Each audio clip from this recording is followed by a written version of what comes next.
A faint electronic sound floated in the air.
A pit formed in Luca's stomach.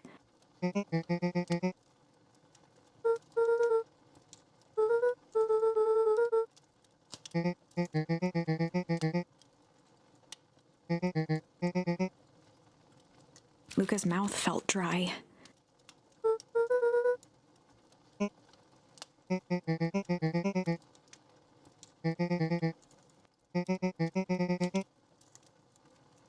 Luca could feel his heart beating in his throat.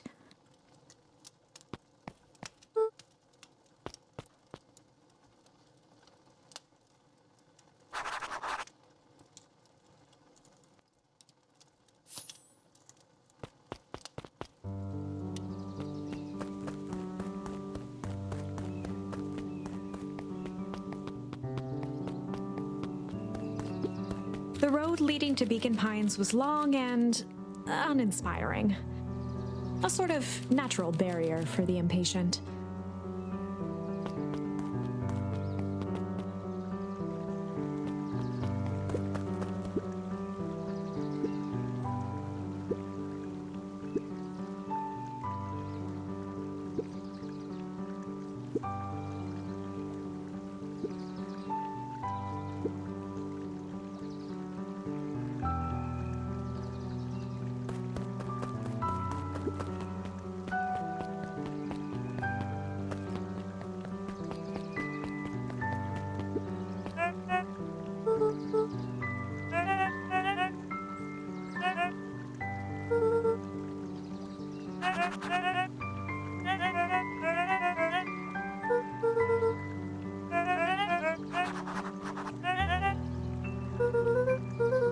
Toby looked up from the clipboard excitedly.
We all know Beacon Pines is a great town.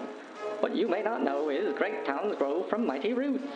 And that is why you cannot tell the story of Beacon Pines without telling the story of one Sharper Valentine. Young Sharper's keen intellect and strong moral fiber led to a grand vision. A vision of a community dedicated to a better tomorrow. In his own words, a better tomorrow is within our grasp, but it requires a singular mind to harness it. Lucky for us, he decided to grow that vision here, in Beacon Pine. And how does one grow a better tomorrow? With fertilizer, of course. Valentine's Fertilizer Company became the lifeblood of a town yearning for purpose. But then tragedy struck, a scientific experiment gone wrong. An accident which took Sharper away from us far too soon. To this day, we struggle to pick up the pieces. But one foul harvest isn't enough to stop the people of Beacon Pines. The spirit of Sharper Valentine lives on. It lives in the hearts of everyone with a dream for a better tomorrow. Together, we will follow his example and grow a bountiful future.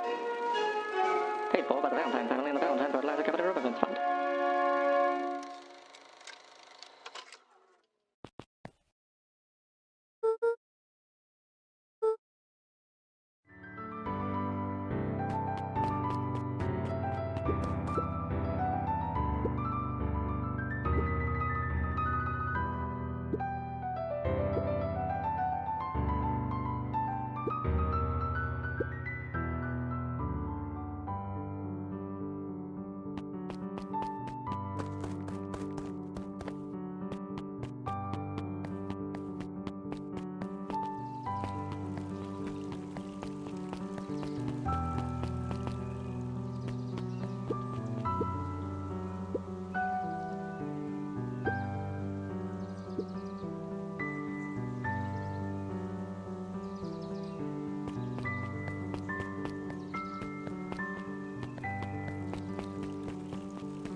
Kato volunteered at the library during the summers. He wasn't very social, so he'd dedicate each summer to becoming an expert in a single subject, making him a reliable source of very particular knowledge. If you were to ask Kato something he didn't know, he'd escape into the dusty old bookshelves and return with just the right thing. Kato was lost in his reading. Luca crooked his neck to see the title, Introduction to Melitology.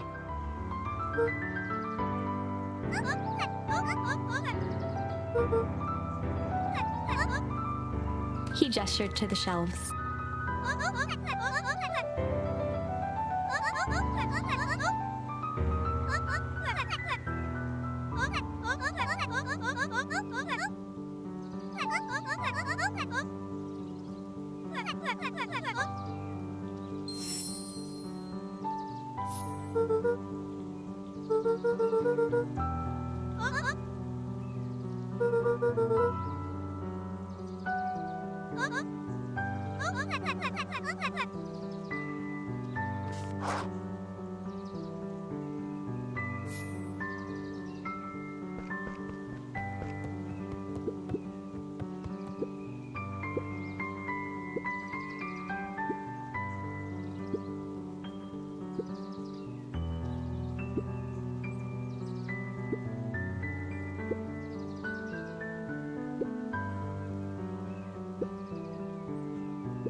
There were rarely any actual new additions. Simply a variety of existing content rotated into the front display each week.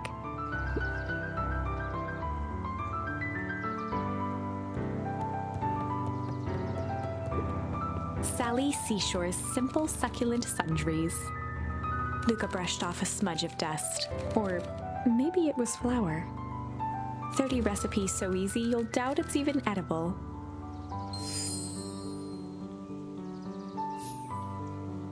A peek behind the curtain. The methods and ruminations of Patrick C. Montesquieu, one of the greatest acting minds of our time. By Patrick C. Montesquieu.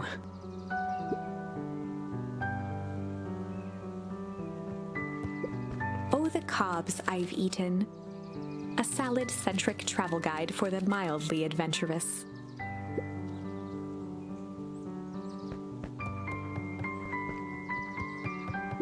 Mycological phosphorescence.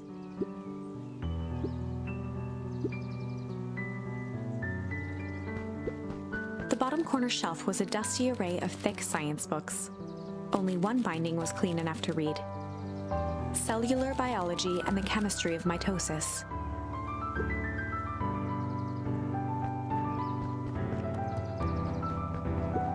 The entire top level of the library was devoted to comics, most of which were Hank Atomic and the myriad of lesser revered spin-offs.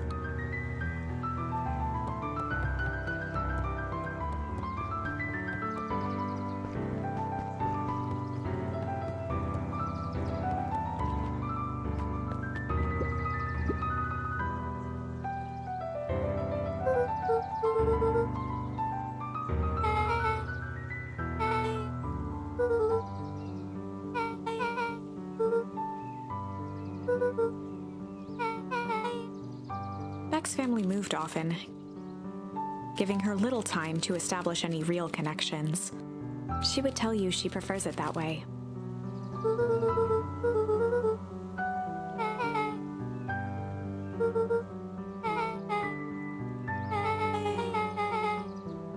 Luca shifted his feet uncomfortably.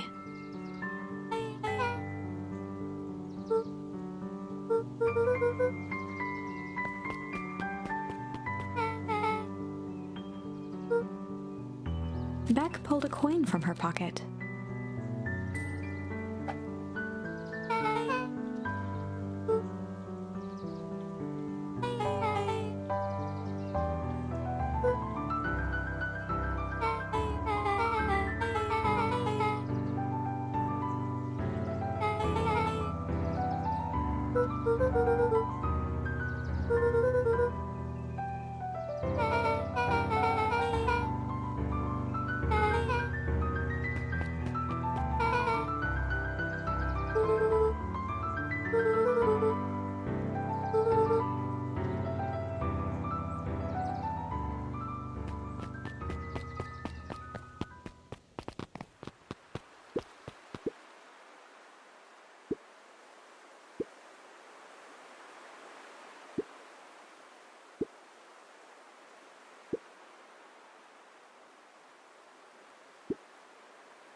After the foul harvest destroyed their wealth and reputation, the Valentines shuttered off their estate from the rest of town.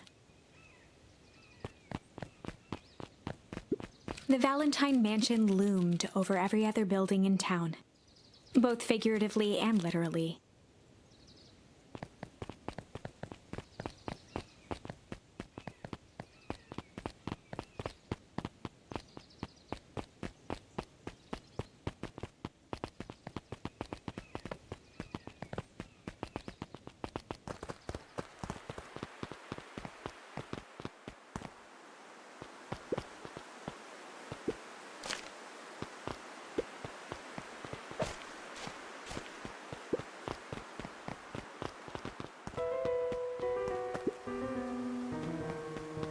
Luca felt a chill as he approached Beck. Her eyes were locked on the strange green liquid. The nearby grass was coated in a fine layer of frost.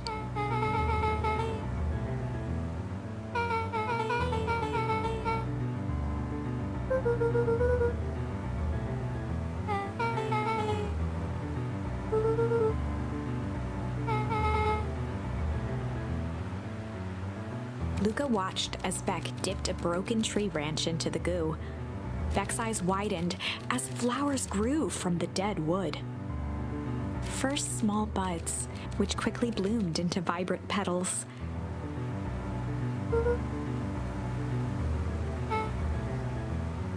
As quickly as they had grown, the flowers began to shrivel and turn gray. Beck dropped the stick with a grunt of disgust.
Iggy took a step towards Luca, his sneer lit by the glowing puddle. Beck could see tears welling in Luca's eyes, his fists clenched. Some things about Beacon Pines were very different from the city, but a bully from a hayseed town is really no different from a city bully. Beck took a deep breath and thought.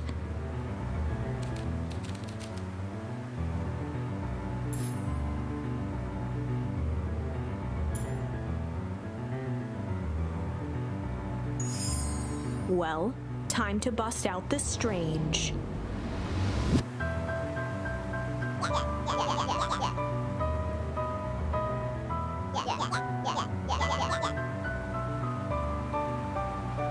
Beck stared in silence, the only sign of life being the twitch of an eye.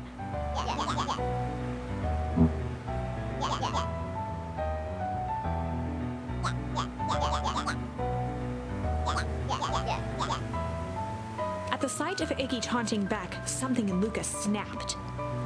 Iggy's smirk shifted to a look of shock as Luca launched himself into his stomach. Iggy's clothes were drenched in the glowing ooze. Iggy's voice began to slur as he struggled to get up.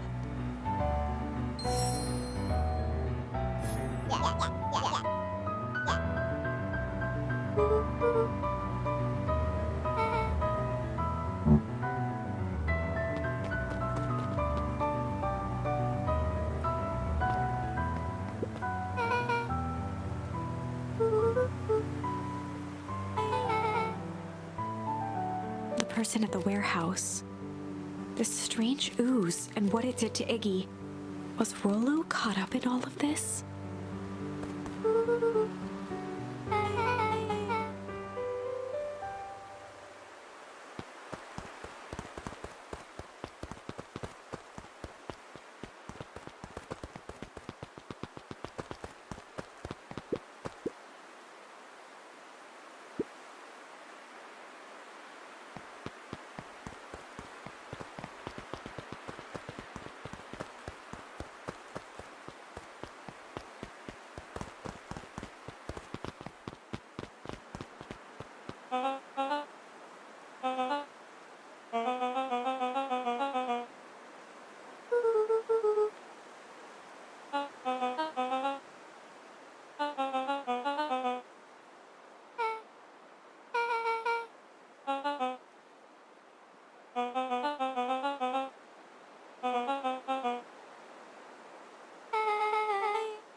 Beck glanced toward Luca.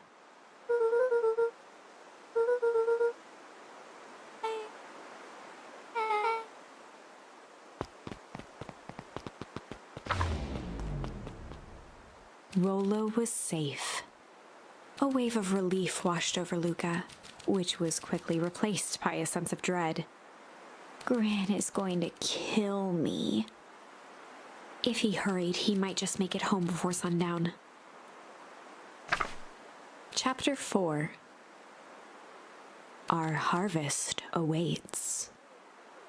Luca took a deep breath and gingerly opened the door, steeling himself for Gran's wrath.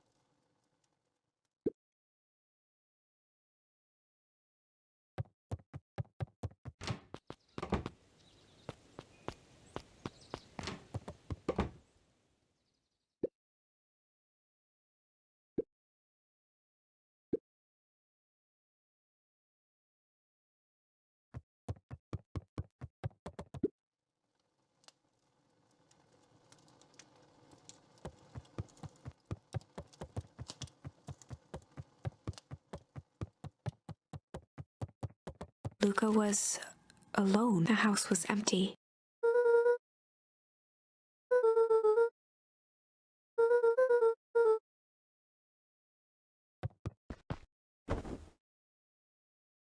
Luca was sitting by the pond, listening to small waves lap against a rock. His father sat in a folding chair in front of him. Without turning, he spoke. "Why don't you grab me some nice bait?" "Sure thing, Dad." Luca hopped over to the tackle box and popped open the lid. Inside was a rolling, buzzing mass. "We're fishing with bees?" Luca's father gave a warm chuckle. "Well, you catch more fish with bees than honey. Pick us out a good one." Luca closed his eyes and plucked out a bee. He could feel its wings struggle between his finger and thumb. Holding it at arm's length, he hurried over. His father deftly baited the hook and examined his work. "Interesting choice." With a practiced flick of the wrist, the line buzzed in a graceful arc. The water accepted it without a splash or ripple. The wrong choice, but I respect it. The pond began to freeze over. Sometimes we gotta make the wrong choice before we can make it right. Pallid ice propagated across the still surface with an alarming speed. Luca scrambled back as the ground beneath him turned cold. "Dad, I don't understand." "Sorry, kiddo. Understanding isn't always part of the deal." The relentless ice shot through the fishing line toward his father. Dad, look out! His father casually wound the reel. None of it's your fault, you know. Never was. Dad, we have to go! Luca grabbed his father's shoulders, trying to pull him away. Please, you have to run! The ice crackled as it spread across his father's hands. That's the thing about fishing, Luca. His chest began to crystallize. You toss your hook in, and you never know what you're gonna pull out. A shock of searing cold ran up Luca's arms. He gave one last desperate tug. The chair tipped backwards in a single frozen mass. Luca tried to stop the momentum, but it was too late. He watched the icy form of his father slam into the hard ground, shattering into 1,000 pieces that crowded around his feet. Dad, I don't understand. What does all this mean? The gentle rustle of leaves was the only reply.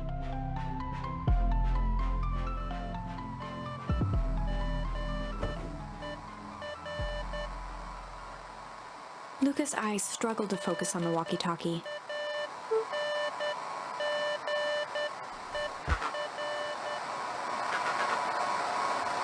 Faintly, he could hear Rollo amongst the noise.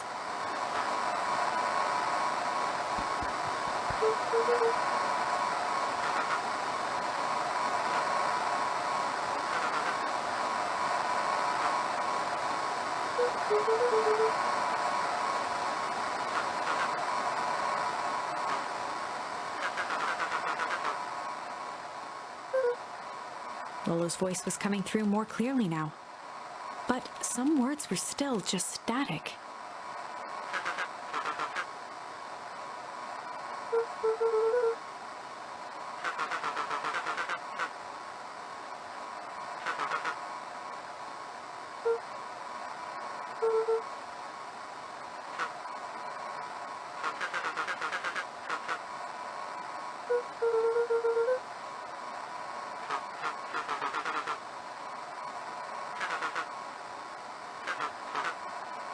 The signal went silent. Luca held still, waiting for a response, his pounding heartbeat marking the passage of time.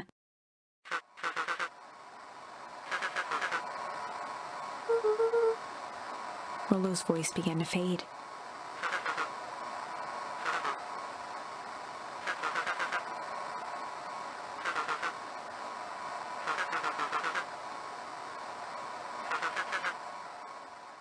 With that, the signal died for good.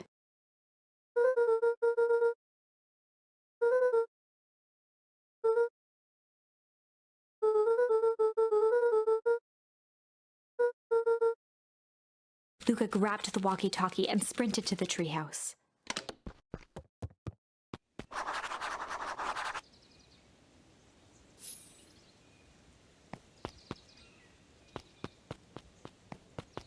Luca heard a group of footsteps approaching. He dashed behind the bushes to avoid being spotted.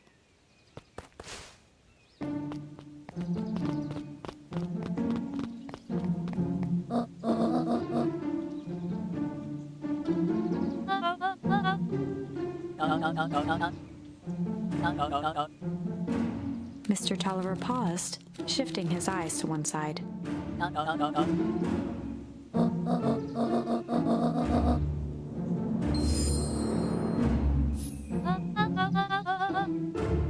Mr. Tolliver took one long, quiet breath.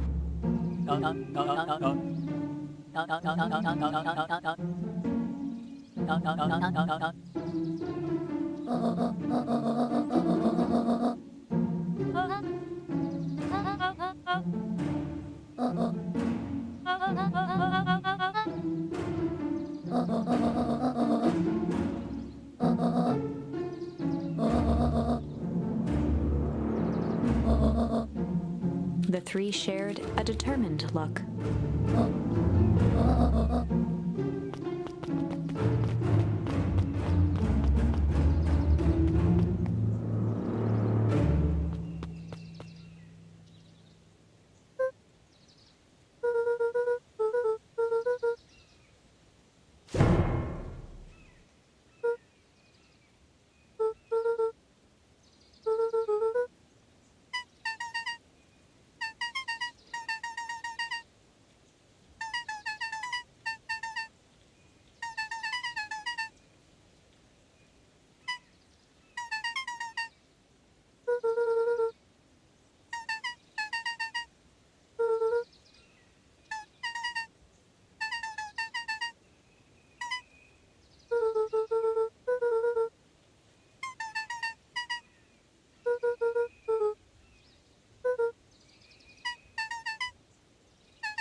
two boys shared a mischievous grin.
Luca could only see a cloaked shape behind the rocket.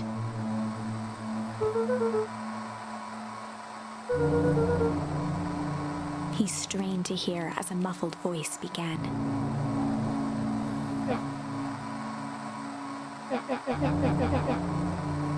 Fear gripped Luca's throat.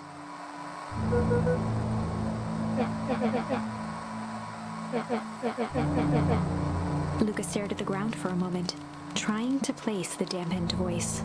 The figure shifted slowly from behind the rocket, revealing itself to Luca.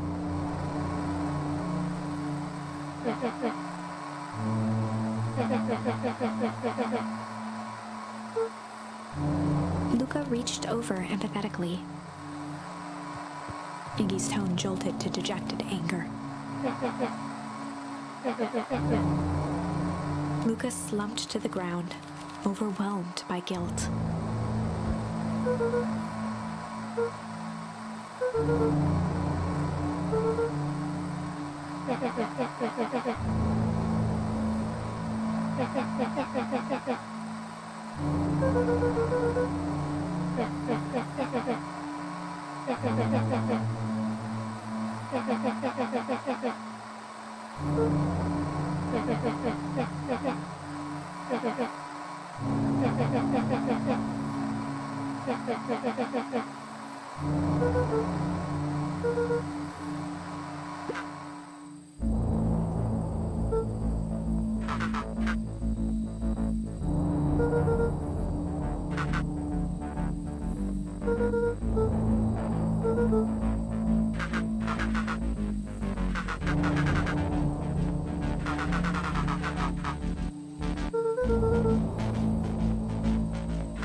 Iggy slumped to his knees.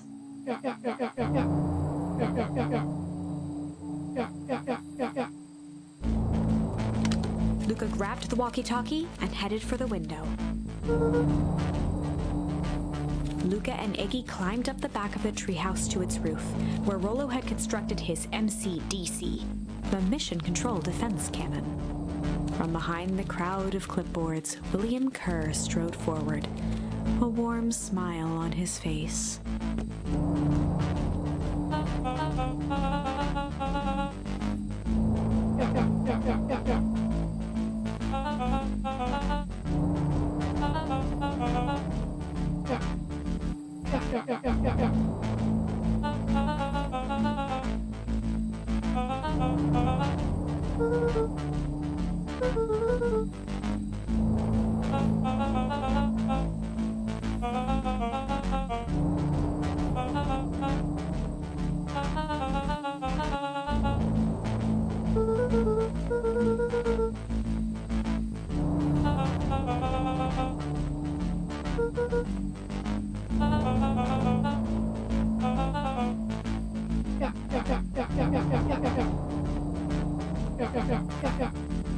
Kerr's smile faltered.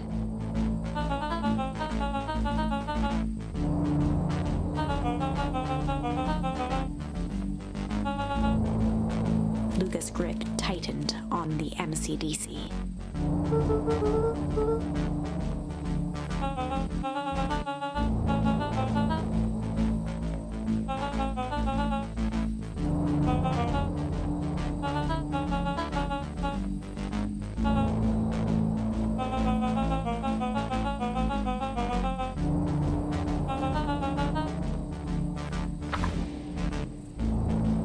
Luca's mind raced. He was caught in a trap. What do you do when there's no hope? He wiped his cheeks with a sleeve. What are you gonna do, Luca?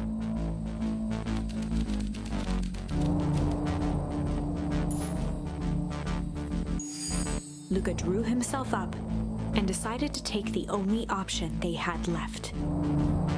Fight. He swung the Mission Control Defense Cannon around, aiming it confidently at the smirking face of William Kerr.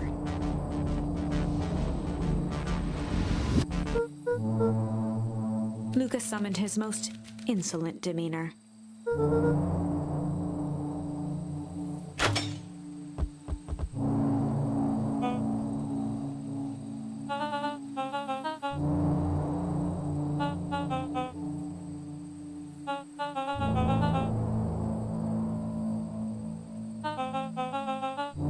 Kerr turned his back on the two boys. With a nonchalant wave of the hand, he made his exit. As the clipboards began to slowly advance on the treehouse, Luca looked to Iggy with resignation in his eyes. The end. That escalated quickly. Maybe discretion was the better part of valor here. Let's put a pin in this for now.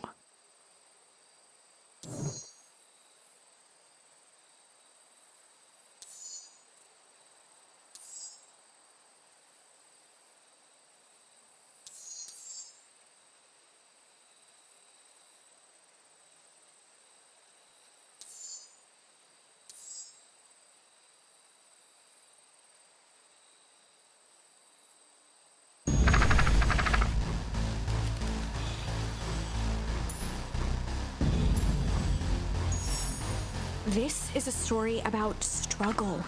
Luca could hear a machine humming somewhere nearby. He felt around wildly, searching for something, anything that could help. His hands found a hard object, maybe a tile? He yanked it free, lifting the cold stone. Let me go! Luca swung the tile as hard as he could at the shape that still held fast to his leg. He heard the crack of glass as the stone hit the assailant's mask. With a muffled yelp, the hand let go. Luca was free and scrambled to the door. He never looked back once on the long run home. Chapter 3. Everything's fine. The next morning, it was quieter than usual at the breakfast table. Only the sound of silverware and chewing interrupted the awkward silence.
Luca checked the soles of his sandals.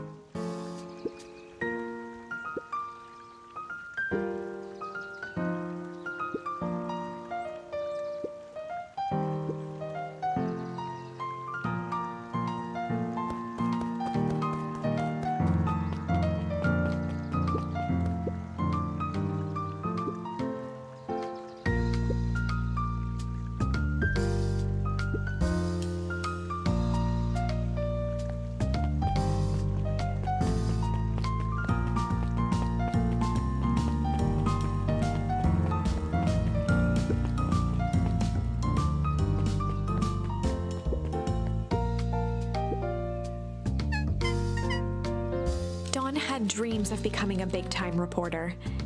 At night, she searched for the story that could be her big break. By day, she hawked papers at the newsstand.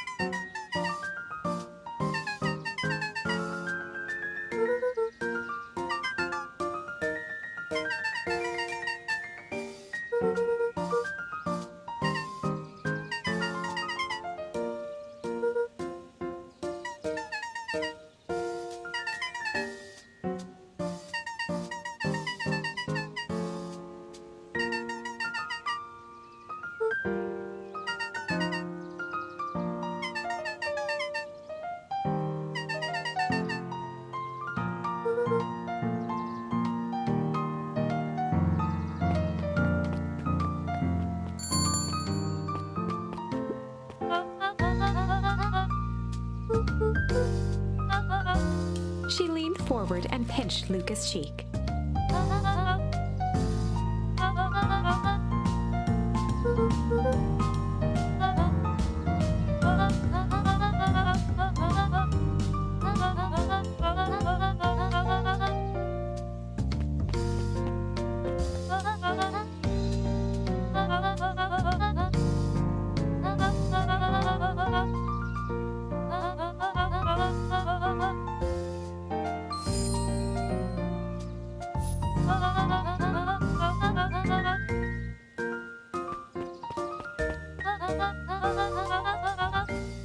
Luca shifted the basket uncomfortably. Mrs. Fratelli lifted the cloth and inspected the jam. She carefully lifted out her jars of jam.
Valentine, oldest of Sharper Valentine's children, and heir to the Valentine fortune, had a way of making questions seem like demands.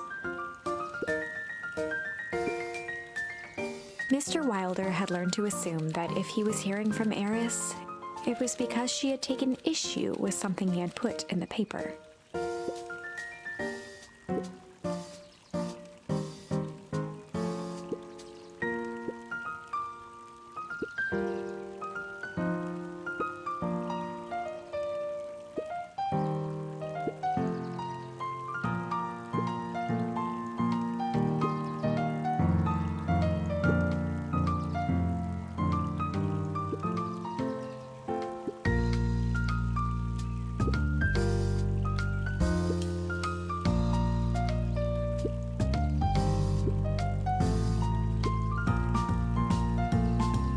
Mr. Wilder averted his gaze and began to polish his monocle.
Huddled at his counter, Hiram Tolliver was meticulously shining apples.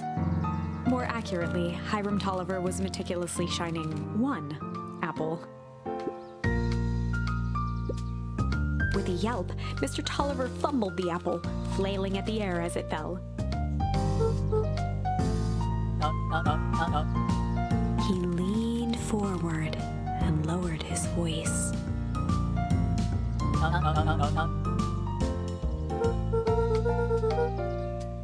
He leaned in a bit further.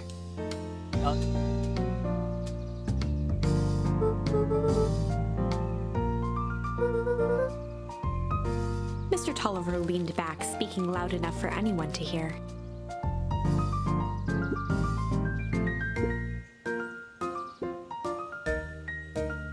He reached forward and snapped up the jars of jam, giving Luca a little wink.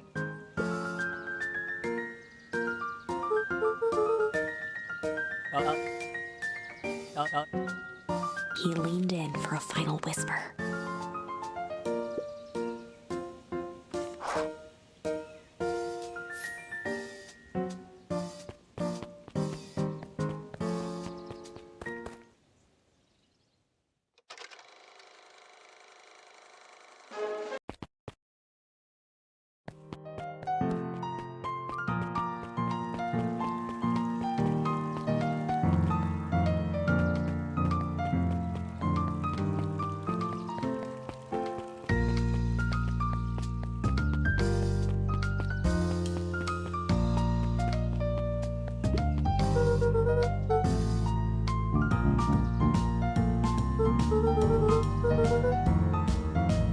Mr. Nuncreed eyed Luca for a moment, then nodded in agreement.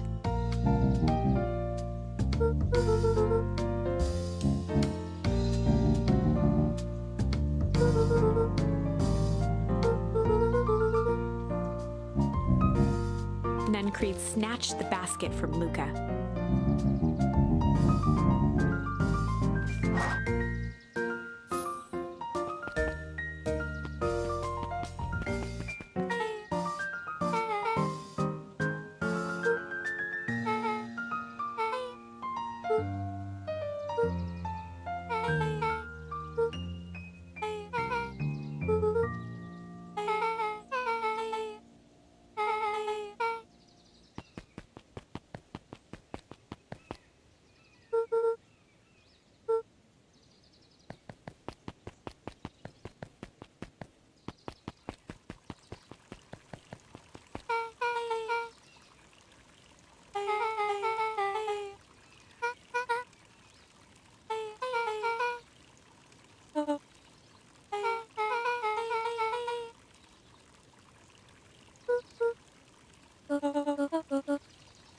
Beck locked eyes with Luca.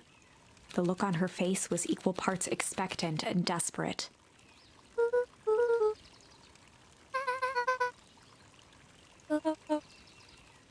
Beck gave Luca a quick nudge.